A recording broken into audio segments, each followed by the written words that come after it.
Assalamualaikum warahmatullahi wabarakatuh. Perkenalkan, nama saya Faroha dari Pendidikan Ekonomi A 2021. Di sini saya akan memaparkan materi tentang sistem pendidikan nasional. Nah, di sini saya akan menjelaskan kelembagaan pendidikan. Lembaga pendidikan adalah suatu wadah yang berguna untuk membina manusia dan membawa ke arah masa depan yang lebih baik lagi. Di sini, lembaga pendidikan sangatlah penting bagi masyarakat, bagi peserta didik, ataupun bagi warga yang berada di tempat yang terpencil itu sangat butuh lembaga pendidikan.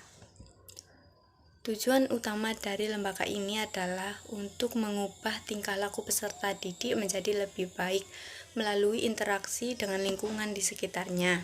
Dengan kata lain, lembaga ini sangat dibutuhkan oleh masyarakat karena dapat meningkatkan kualitas hidup seseorang. Jadi, dengan kita berpendidikan, dengan adanya lembaga pendidikan, maka masyarakat itu akan lebih ke arah yang positif, meningkatkan kualitas hidupnya.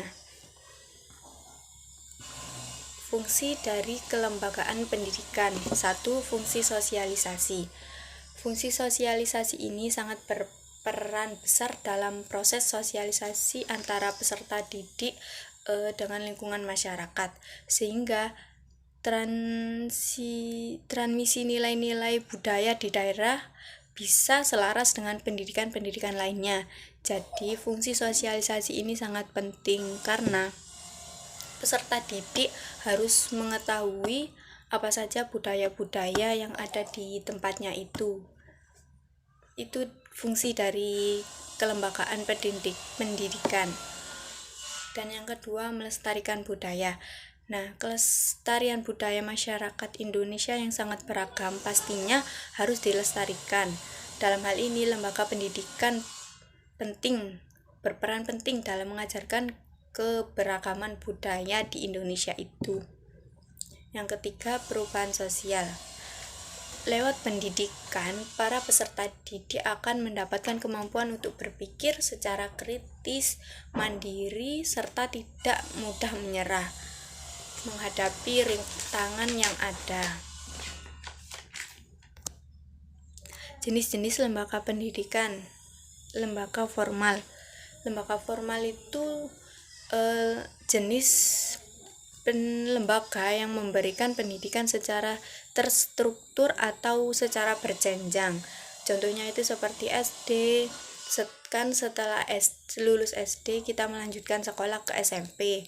Nah, setelah SMP melanjutkan sekolah ke SMA, ke jenjang yang lebih tinggi, dan SMA bisa dilanjutkan ke PT, yaitu perguruan tinggi. Yang kedua, lembaga non-formal.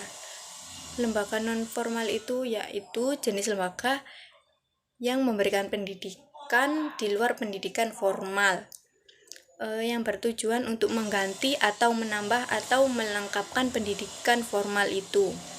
Contoh dari lembaga non-formal yaitu kursus, sanggar, dan majelis taklim.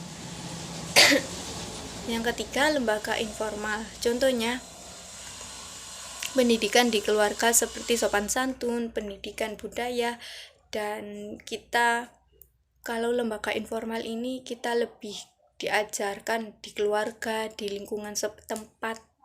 Jadi seperti pendidikan yang di luar pelajaran, di luar materi pendidikan, seperti kayak sopan santun, lebih ke perilaku kita kalau pendidikan informal. Upaya pembangunan pendidikan nasional. 1. Ketersediaan aksesibilitas dan daya masyarakat. Nah, di Indonesia sendiri kan penduduknya kan banyak ya. Jadi untuk memajukan pendidikan itu harus ada daya tampung masyarakat yang jumlah besar.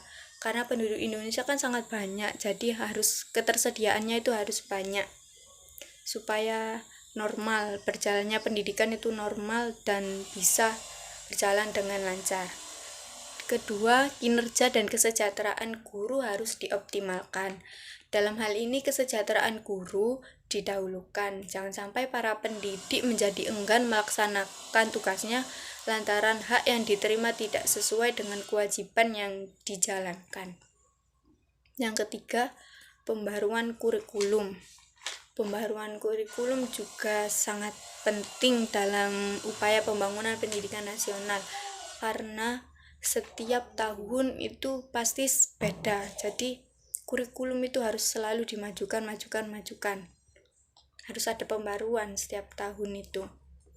Yang keempat, pembaruan pola masa studi.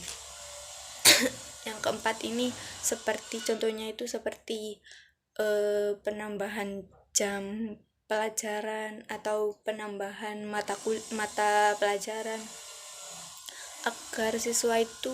agar peserta didik itu lebih wawasan yang luas gitu, lebih dalam untuk memahami materi, untuk mengerti apapun itu.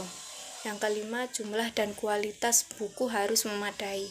Iya, jumlah dan kualitas buku itu sangat berpengaruh karena kita mencari ilmu itu bisa dari buku-buku yang kita baca, dan kualitas buku itu sendiri harus. Yang keenam, ketersediaan anggaran. Anggaran itu juga sangat berperan penting karena kalau kita tidak ada dana, maka kita tidak bisa maju untuk pendidikan nasional. Sekian dari saya, terima kasih. Waalaikumsalam warahmatullahi wabarakatuh.